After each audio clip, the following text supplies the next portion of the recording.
अच्छा गुरुजी, पहले प्राणायाम करना चाहिए, पहले आसन? हम बहुत कंफ्यूज।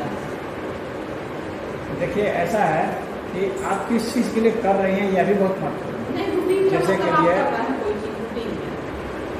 जैसे कि सबसे पहले तो हल्का सा एक्सरसाइज करना चाहिए, जैसे शरीर को थोड़ा सा गर्म कर दें।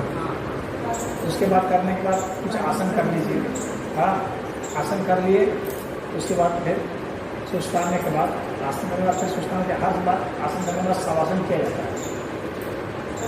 क्योंकि शवासन करते रहेंगे और आसन करेंगे तो शरीर पर जो है एग्जर्शन कम पड़ेगा, जोर कम पड़ेगा, और उसके बाद फिर आप प्राणायाम करेंगे। ये शास्त्रीय विधान इसका यही है।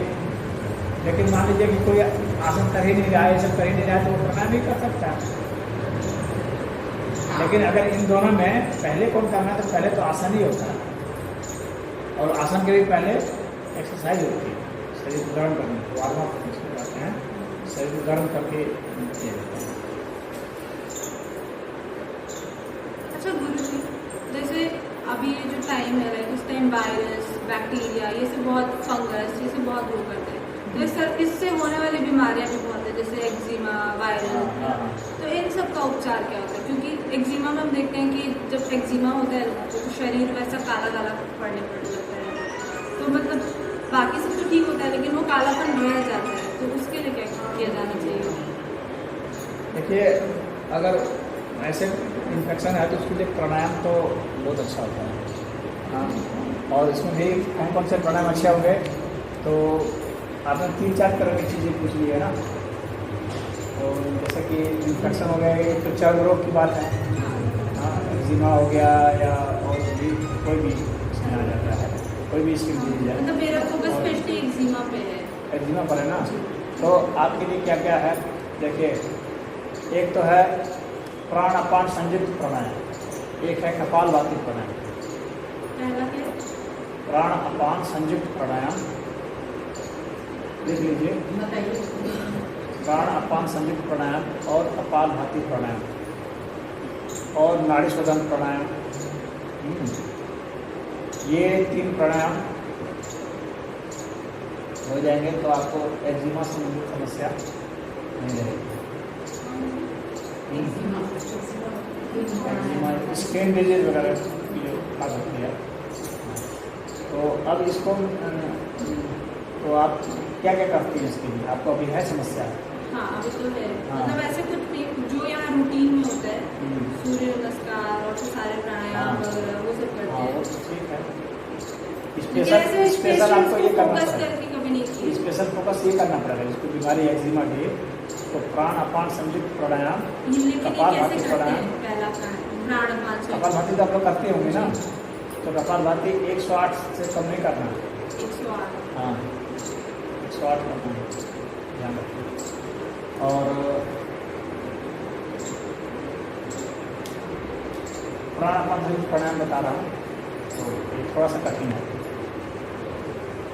इसमें क्या करना है, अपने शरीर को, शरीर के वायु को मतलब 2 भाग में बांटना होता है।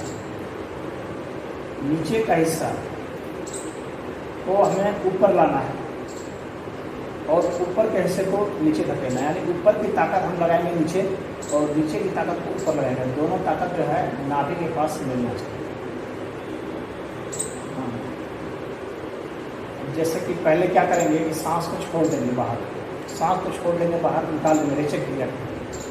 उसके बाद मल द्वार को और जननेंद्रिय द्वार को ऊपर की ओर खींचेंगे जितना खींच सकते हैं।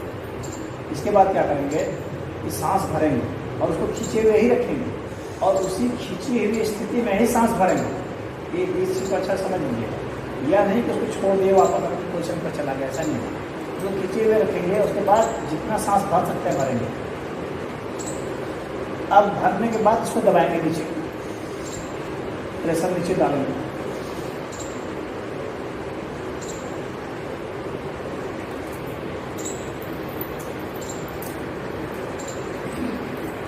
पूरा चेहरा देख रहे हैं, मुँह थमा जाता है। ये चेहरा के लिए बहुत अच्छा होता है, फेस ग्लो कराने में बहुत अच्छा है। आप लोग का कोई भी क्रीम इसका मुकाबला नहीं कर सकता। तो इसको इधर से करना और इससे क्या होगा, शरीर के एक एक नस में और कोशिका में ये वायु का प्रेशर चला जाएगा, खून का बहाव चला जाएगा।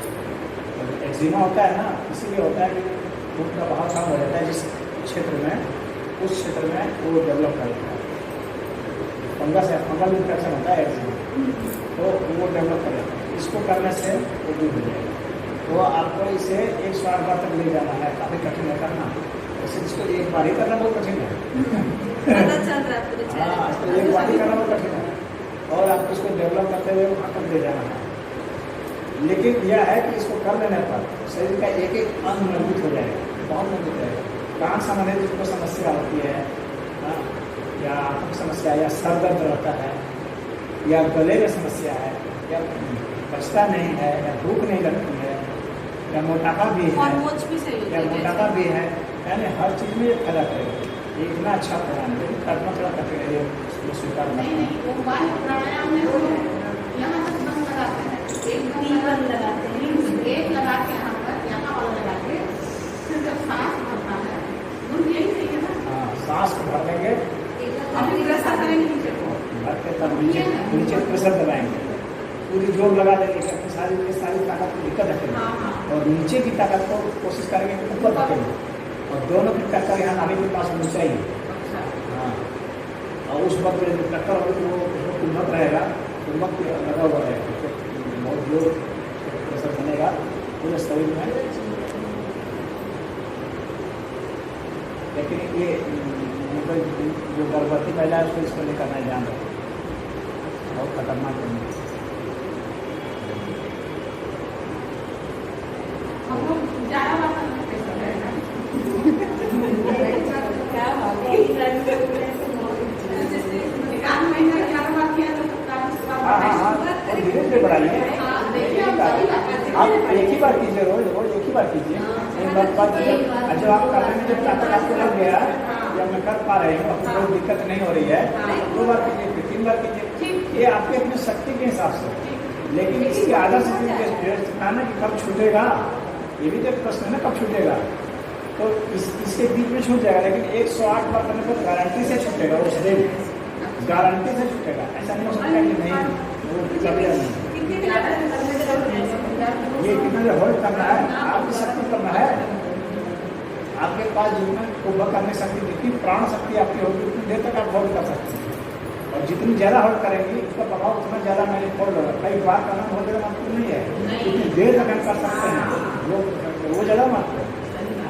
अब हम ज़्यादा जोर से किए नहीं और बहुत थोड़ा सा किए और तुम छोड़ दिए, तो उसका इफेक्ट नहीं होगा। पूरा शरीर तमा जाना चाहिए, नसें, गर्दन की नसें पूरी खुल जानी चाहिए।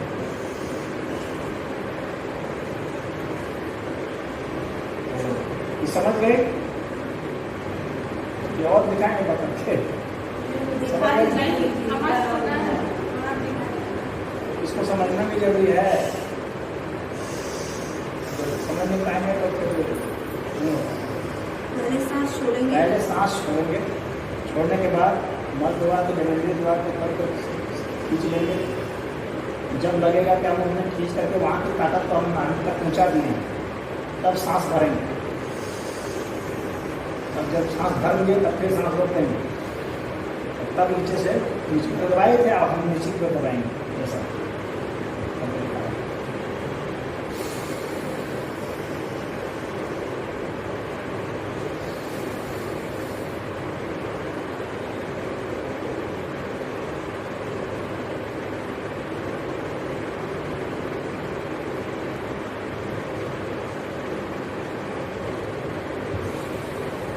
एक बात तो बता रहा हूँ कि एक्जिमा वाले के लिए, अनुकूल नहीं, एक्जिमा वाले के लिए यह जो उंगली है, इस उंगली का प्रयोग करना है, कनिष्ठा में, छोटे में, इसको ऐसे रखना है। हाँ, इंद्र मुद्रा बोलते हैं, इस स्थिति में इसको रखना है। कोई भी जो ये चर्म रोग जो होता है ना, ये ज्योतिष के हिसाब से बुद्ध संबंधित जो समस्या होती है, बुद्ध ग्रह इनका कमजोर होता है, उन्हीं को होता है। तो इसको करने से योग में बुद्ध का निदान नहीं है। इस मुद्रा को करेंगे, मुद्रा को, और इनको अन्य समस्याएं हैं, जैसे इसी प्राणापान संबंधी प्राणायाम में भी कई तरह की समस्याएं हैं ना, जो समस्या है उसके हिसाब से, लेकिन क्योंकि एक्जिमा के अंदर पूछा इसलिए मैं बता रहा हूँ। अगर वात संबंधी कोई समस्या है, जैसे कि मान लीजिए कोई दर्द रहता है, उससे संबंधित कोई समस्या है, तो इसका प्रयोग होता है।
एक प्राणायाम जब कर लेंगे, इसके बाद आप 10 सांस तक रेस्ट कर सकते हैं।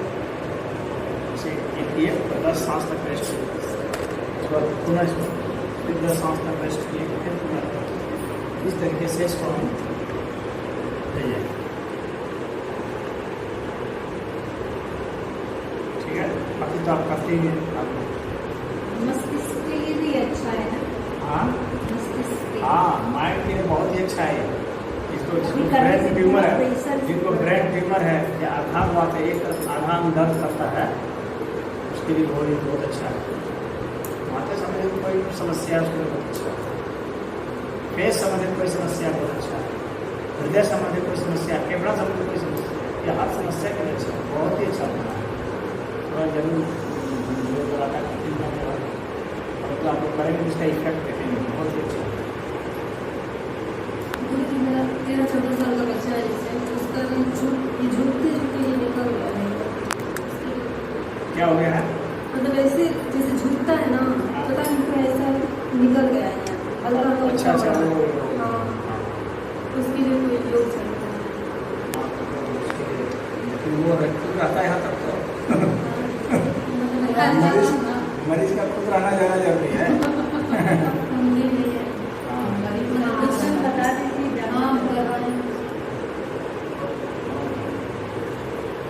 या तो ऐसा है कि उसको वहाँ पर युवा लाइए उत्थान में, उत्थान में रहूँगा, ठीक हो जाएगा। अन्यथा ये और छोटा हो जाएगा, जहाँ हड्डी बढ़ जाएगी, हड्डी बढ़ती चली जाएगी और उसका फेफड़ा कमजोर होता जाएगा। जब हम आगे झुकते हैं तो फेफड़ा कमजोर होता जाएगा, शरीर ऐसे, सीना ऐसे हो जाएगा।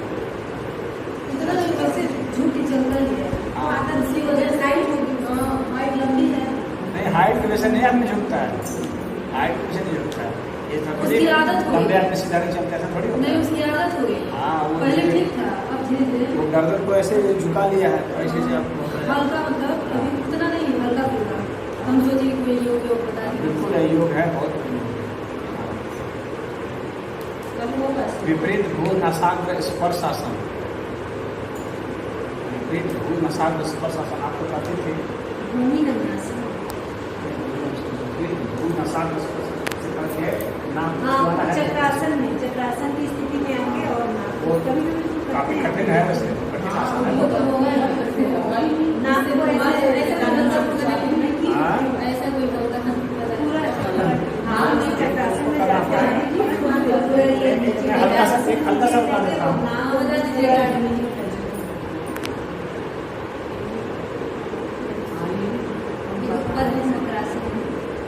पद्मासन ये आसान है, उसको बोलिए कैसे करेगा।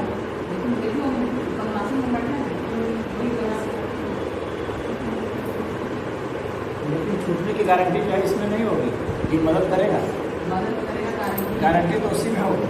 एग्जाम में वह जिस दिन कर देगा उस दिन छूट जाएगा, जिस दिन कर देगा।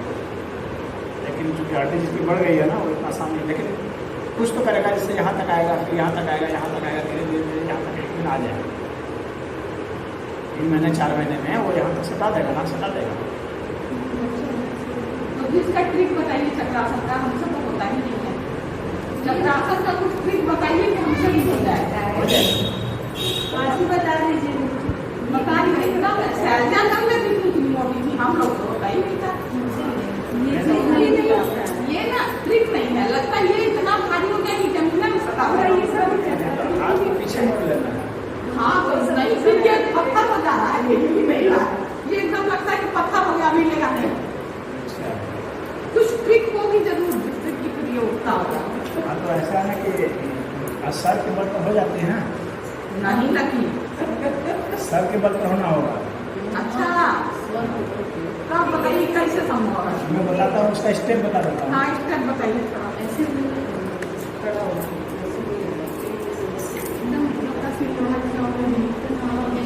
देखिए, पहला स्टेप में क्या करना है हाँ। कि पैर को मोड़ लेना है, अच्छा, सटा देंगे, ठीक है। अब इसके बाद दूसरा स्टेप में क्या करेंगे कि हाथ को उल्टा कर देंगे, ऐसे। ये तो कर लेंगे। हाँ, ये दूसरा स्टेप हो गया, हाँ, सटा दिए। अब तीसरा स्टेप होगा कि सर के बल पर उठ जाना, अच्छा सर, देखिए ऐसे, ठीक। अच्छा ये हाँ, ऐसे हो ऐसे हो जाएगा। जाएगा। इतना हो चौथा जाएगा। स्टेप ये होगा कि यहाँ के बाद जो है सर को यहाँ तक ले आना है, यानी इसको रोल करना है। अच्छा, चौथे स्टेप में सर को रोल करना, रोल करके यहाँ तक कपाट तक ले आना, यहाँ तक ले आना है आपको, रोल करके देखिए ऐसे हुआ। हाँ, अब मेरा पैर जो है और इसकी दूरी हो गई, हाँ, अब इस दूरी को फिर घटा देंगे, देखिए पैर को देखिए हाँ, दूर हो गया ना। हाँ। अब इस पैर को मुझे फिर घटा देना है, देखिए अच्छा, ऐसे घटा अच्छा। दीजिए, ठीक। अब जो है अब मेरे सर पर जो है पूरा शरीर का वजन है, हाँ। सर और पैर पर। अब आसान है हमको उठाना इसको, अब जो है बहुत आसानी से उठ जाएगा। अच्छा, करके देखिए, सारे अभी करेंगे। 5 स्टेप में अच्छा, लेकिन इतना हुआ ना, बहुत अच्छी बात है। यहाँ तक आए, जब तक यहाँ तक नहीं है, हाँ, पूरा यहाँ ये भी थोड़ा और थोड़ा। हाथ को थोड़ा दूर रखना है, सिर के पास नहीं रखना, हाथ को सिर के पास नहीं रखना, हाँ। थोड़ा सा दूरी होनी चाहिए। अब जब दूर से मारेंगे सिर के पास, फिर इसको ताकत नहीं मिलेगी खाने की, दूरी रहेगी। आप करके देखिए, इस तरह को धीरे धीरे बचाएंगे, धीरे धीरे आजमा के जब होने लगेगा ना तब यहाँ पे आके करेंगे जरूर, लेकिन अभ्यास करिए नहीं, ये तो योग की कक्षा है, तो यहाँ पर ही करना यही पे है। करेंगे ना। लेकिन जानते तो कठिन रहता है, तो घर में पहले ट्राई किया हम तो करते हैं ये वाला ना, ये तो हाँ, कठिन है। ठीक है, हाँ उठिए, बहुत बढ़िया, बड़े देखिए आप उठ जाएंगे। इतना भी बहुत खराब नहीं, थोड़ा नहीं थोड़ा उठाइए, नहीं उठ जाएंगे। एकदम सुबह में भी करते हैं। ये करके दिखाओ, जितना जितना तुम कर लेती हो। सिर नहीं उठा, पहले ये भी नहीं उठता था। और उनके ताकत तो वही होगा। इधर करो। अच्छा, हाथ को घुमाते हैं ना, हाँ ये सब होता है। हाथ उल्टा उल्टा सीधा घुमाना चाहिए। ये देरी होता है। ये तो 20 का होता है। जब हाथ घुमाती है तब तक फिर बंधे में ताकत आ जाएगी। वो होता है, ये होता है, तो ये सब चीज होता है। जब लेटती है ना, हाँ, तो 4-5 तकिया जो है ना, कमर के नीचे रखनी चाहिए। अच्छा। करेगी, अच्छा, और उसके बाद जो है आधा आपका शरीर इधर और आधा इधर हो जाएगा। हाँ, हाँ, समझ गए? तो ये कमर को ताकत मिलेगी उससे। ये सब कितनी अच्छी ट्रिक मेरे लाइफ में, ये तो छोड़ो वाली ट्रिक कर रही है। कमर पे आप बहुत अच्छा मुझे ये सब तो बहुत अच्छा लगा। अब इससे क्या होगा, कमर धीरे धीरे मुलायम हो जाएगी, कमर को ताकत मिल जाएगी, तब आपको उठाने में आराम है। जो बता रहे हैं उसको लगता है उसको सब दर्द और अपनी खत्म होगा, बैलेंस। और ये जैसे चौकी है ना, हाँ, तो इससे मान लीजिए कि आपके लिए भी बता रहा हूँ, आपको जो लड़का है, और आपके लिए व्यक्तिगत आपके लिए भी, क्योंकि आप भी को झुकी हुई मुझे लगती है। सीधे तो बैठी बैठी है, लेकिन फिर भी सीधा नहीं। सीधे बैठ से सिखाई। आपका जो एंगल है ना, ये इसका, यह भी थोड़ा झुका हुआ। हाँ, अब ना इस सूर्य गुरु जी का करना करने के चौकी पे। तो आपको करना क्या है, जिसको भी, और आपके लिए बता रहा हूँ, आप भी कीजिएगा, आपके लिए इसी पे आसान है। लेकिन ये है कि एक गद्दा रख लीजिएगा अच्छा से, क्योंकि आपको क्या पता वजन संभाल पाए कि नहीं। नीचे बढ़िया से गद्दा रख लीजिएगा, और जो पलंग है या चौकी है उसके जो छोर पर आइए। अगर यहाँ रखा तो मैं दिखाता, यहाँ तो है नहीं, उस पर दिखाता हूँ। उसको मान लीजिए कि वो एक चौकी है, हाँ, ठीक है। अब मैं उसमें करके दिखा रहा हूँ।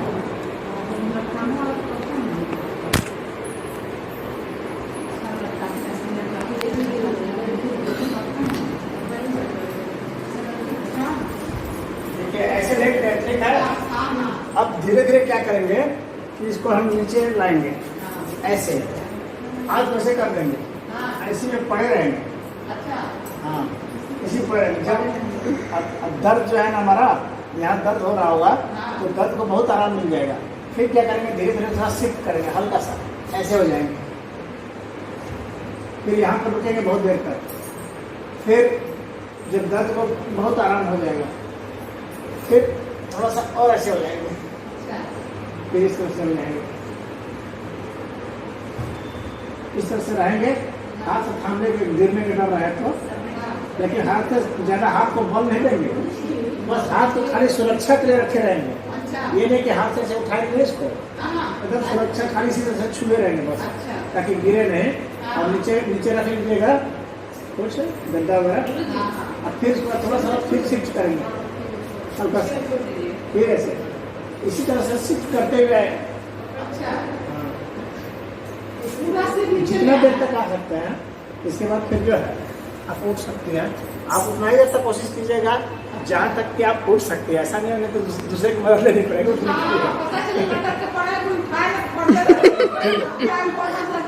चिल्लाने लगे कि कोई उठाओ। वह जो है, ये जिन लोगों को सांस की बीमारी है, जिन लोगों को भी सांस की बीमारी है, उसके लिए बहुत अच्छा है। या जिन लोग का ये हड्डी निकल रहा है उसके लिए बहुत अच्छा है। जिन लोग को चक्कर, हाँ क्या करें, मतलब ये आसान करवाए उसको, बेटे को बता तो रहा, तुम भी करोगा, आप भी करो, आपको भी प्रॉब्लम है। एक और करना जो आसान है, ख्याल आया, आकाशीय मुद्रा करें, बहुत ही लाभकारी है। करते हैं ना, जिनकी भी हड्डी यहाँ बढ़ गई है, जिनको चक्कर आता है, दिमाग दिक्कत है, उनके लिए आकाशीय मुद्रा है। गर्दन को अधिक से अधिक पीछे करते हुए झुला देंगे सिर को, और पीछे देखेंगे, जितना पीछे देख सकते हैं। ये बहुत आसान है और बहुत प्रभावी है। और सीना को आगे निकाले जितना निकाल सकते हैं, और पीछे ताकना है जितना ताक सकते हैं। और जबड़ा एकदम टाइट रहेगा, याद रखिएगा, जबड़ा एकदम ढीला नहीं पड़ना चाहिए, ये तो प्रभाव नहीं आएगा। जबड़ा एकदम टाइट, दांत पे दांत खूब जोर से चढ़ाए रखिए, पीछे तकिए और दबाते रहिए। गर्दन को दबाते रहना, एकदम पीछे हड्डी को दबाते रहना।